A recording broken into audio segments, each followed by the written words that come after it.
Imagine this. A child wakes up in the dark of a Norwegian winter morning. The alarm chirps, the house is quiet, breakfast smells like oats and cinnamon, but their stomach is tight. Their phone buzzes. One new message. It's not good. A cruel line. A laughing emoji. A screenshot from last week. Their heart drops. They slip the phone into a pocket and pretend not to care. They pull on boots. The school day is coming. Norway says every child has the right to a safe school day. That is not a slogan. It is a promise with steps behind it. So what actually happens the moment bullying is reported? Is zero tolerance real, or is it just words on a poster? Let's walk through the real process. 13 surprising ways Norway handles school bullying. From the first whisper to outside oversight, from the cafeteria table to late-night messages that spill into class the next morning. And if you're a parent, a student, or a teacher, listen for the actions you can take at each step. First, the moment an adult suspects something is wrong, they must act. Not later. Not after lunch. Now. In Norway, every adult connected to the school environment carries a duty to react. That includes teachers, assistants, office staff, even the person who supervises the playground. If they see or sense bullying, they check on the student who may be targeted. They gather basic context. They notify the school leadership that same day. This is not about waiting for hard proof first. It's about preventing harm while facts are gathered. Action, not silence. The system begins to move because one person chose to take it seriously. Second, the student's voice matters. The student is not a footnote in an adult-to-adult conversation. They are the center of the process. They must be heard. What did they experience? What feels unsafe? What would help? The family's voice matters too. If a parent believes the school is not responding, they can step in and trigger a formal process.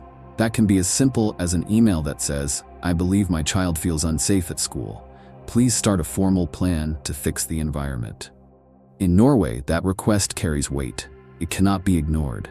And if the school hesitates, parents can escalate to external authorities. We'll get there. Third, the plan must be written. Not a hallway promise, not a quick, "we'll keep an eye on it." A concrete, documented plan. What will change tomorrow? Who is responsible? When will we check again? What signs will tell us it's working? If the situation is complex, the plan includes several measures that target different moments of the day: arrival, class time, group work, recess, the walk home. The plan is a living document. If one measure doesn't work, it changes. This isn't set and forget. It's measure and adjust. Fourth, the school doesn't just focus on 2 students in conflict. It looks at the whole class climate. Bullying grows in systems, not in a vacuum. The class may need new routines, clear rules that are taught, not only posted. Seating changes, group work reshuffled, shared projects that build trust. More adults present in hotspots like hallways or the back of the bus. Recess might get structured games so everyone has somewhere to belong. The goal is simple: make bullying hard to perform and socially costly. Make kindness normal and visible. Fifth, when it's safe, schools can use restorative conversations. That does not mean sit in a circle and just forgive. It means a trained adult creates a controlled conversation to repair harm. It centers the student who was targeted. Safety first, dignity first. The message is not, "You two made a mess, go fix it." The message is, harm happened, and we are responsible for stopping it and making safety real. Restorative work is not a free pass for the student who bullies. It is a structured path to accountability. Here is what happened. Here is the impact. Here is what you will do now. Restorative steps can live alongside other consequences. Sixth, the school brings in a team around the child. Norway is big on multi-agency support. The school nurse, the educational psychological service known as PPT, guidance counselors. In serious or complicated cases, child welfare services or community programs. The goal is not only stopping harm, it is rebuilding confidence, helping the student who is targeted feel safe again, and helping the student who bullied learn better patterns so harm doesn't repeat in a new form. This is a health issue, a learning issue, and a community issue, all at once. Seventh, the school treats digital harassment as part of the school environment if it affects the school day. That means if nasty messages arrive at 9 p.m. and the student dreads walking into class the next morning, the school acts. They don't say, "It happened at home, not our problem." They say, "It impacts learning here, so we will handle it here." That can include conversations about phones, online groups, screenshots for documentation, and a plan for teachers to monitor how the day actually feels for the student who is targeted. 8th, the school protects safety before convenience. That can mean separating students, changing seats, assigning different break schedules, moving a student to a different group for projects. In serious or persisting cases, the school may explore a temporary or longer transfer. This is delicate. It must be done lawfully and fairly. But the principle is clear. The student's safety and right to a good school day come first. If the current setup cannot guarantee that, the setup changes. 9th, consequences are real, and they aim to change behavior. The school escalates gradually and proportionally. Warnings, behavior agreements, loss of certain privileges, supervised spaces during breaks, temporary removal from specific activities if they have been used to harm others. In a class situation, a structured plan with clear daily check-ins. The point is not humiliation. The point is learning. If the behavior stops, the measures fade. If it continues, the measures harden. Accountability is consistent and explained. 10th, the school measures and monitors. They don't guess. They check the environment with surveys, quick check-ins, observation, and notes. They ask the student directly, "Do you feel safer this week? Where is it still hard?" They loop in parents with short updates. If the answers show the plan isn't working, they adjust. The data can be simple. A traffic light check-in at the end of the day. Green for safe, yellow for mixed, red for unsafe. Patterns appear quickly. The plan lives. 11th, independent advice exists. Many regions in Norway have a bullying ombud. The Norwegian term is ombud. This is an independent person or office that families can contact for guidance. They can outline your rights. They can help draft the request to the school. They can clarify what a safe school day means in practice. Students can also speak confidentially with school health services. You are not alone in the system. There are people whose job is to help you navigate it. 12th, there is external oversight with teeth. If a school owner fails to secure a safe environment, county authorities can step in. They can order changes. They can require that the plan be improved. In serious cases of non-compliance, sanctions can follow. Most schools never reach that point because the early steps work. But the lever exists, and knowing it exists can give families confidence to insist on real change now, not someday. 13th, zero tolerance. In Norway means zero tolerance for unsafe environments, not automatic expulsion for every incident. The approach is firm on safety and careful with people. It protects the student who is targeted, rebuilds the group's culture, and supports the student who bullied to stop the pattern. It is both strict and humane. It avoids the trap of quick punishments that feel tough but solve nothing. It also avoids the trap of soft talk that changes nothing. It stands in the middle and asks the honest question: is school safe yet? If the answer is no, the work is not done. Let's make this practical for parents. If you suspect your child is being bullied, start documenting early. Write down dates, times, who was present, where it happened, and how it affected your child. Save screenshots of messages. Note any changes in mood, sleep, appetite, school performance, or willingness to attend. These details are not to build a court case. They are to help the school act quickly and accurately. Next, report clearly. Choose a teacher or staff member you trust and say the key line: "My child feels unsafe at school. I am asking for a formal plan to secure a safe school day." That line matters. It focuses on safety, not labels. It invites solutions and responsibility. Ask how the school will check in with your child. Ask when you will get the written plan. Ask who will be responsible for follow-up. Name a date to review progress, even if it's only a week away. During the first week of the plan, keep daily notes. Ask your child, where did it feel safer today? Where did it feel the same? Short is fine, green, yellow, or red.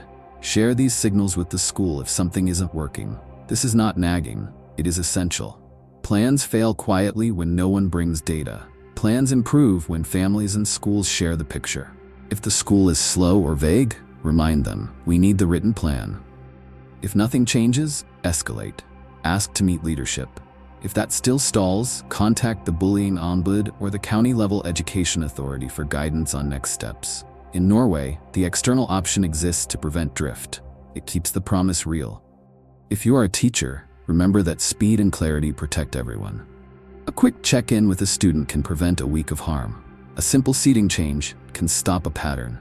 A phone call to a parent that begins with "We are on this" builds trust. Document what you do, even in brief.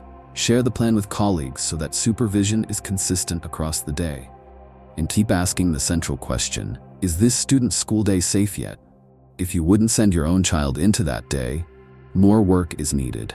If you are a student, here is your script. Tell an adult you trust: I feel unsafe at school.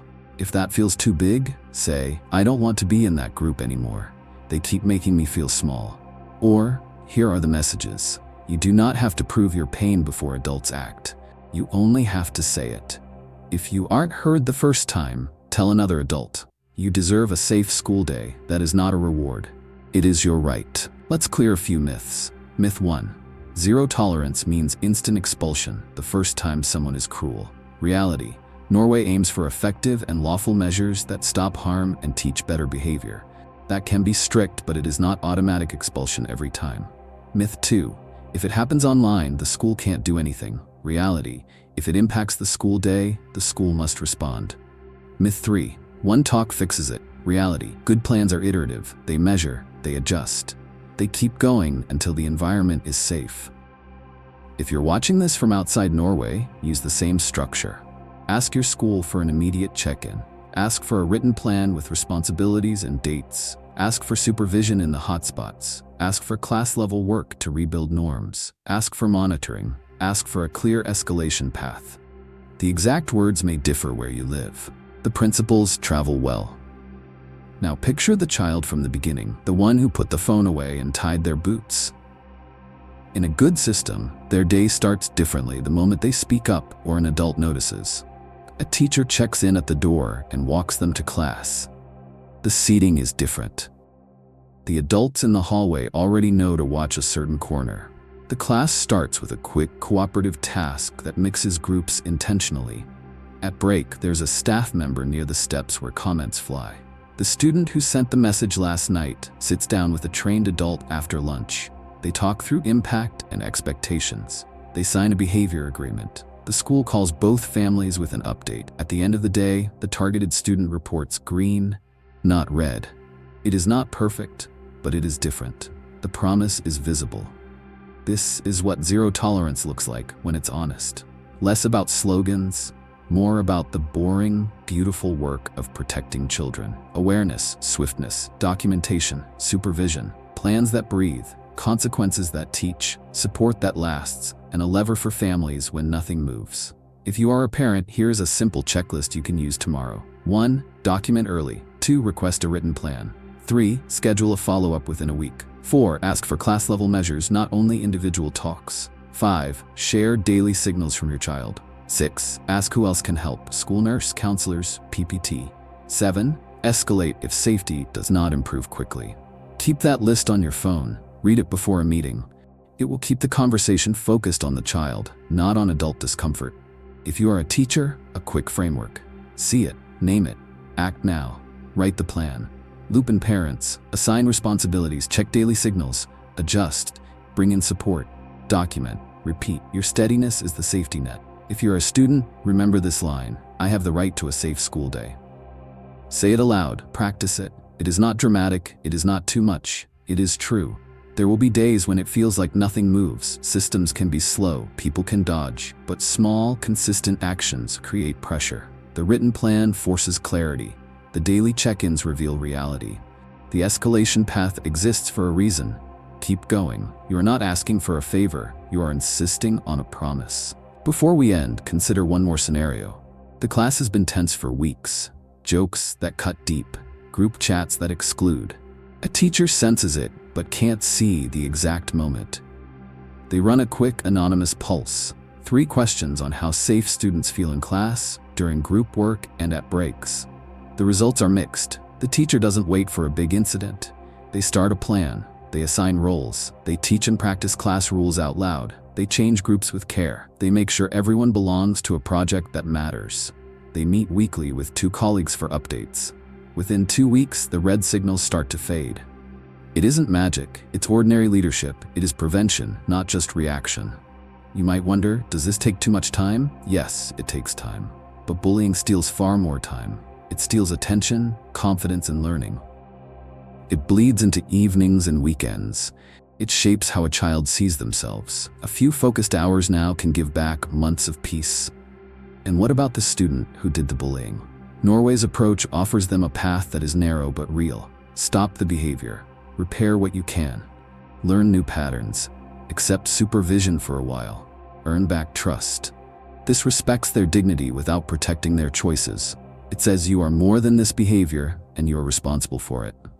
As we close, take a breath and picture your own school, your own child, your own classroom, your own seat on that bus. Think about one small change you could make today that would make bullying harder and connection easier.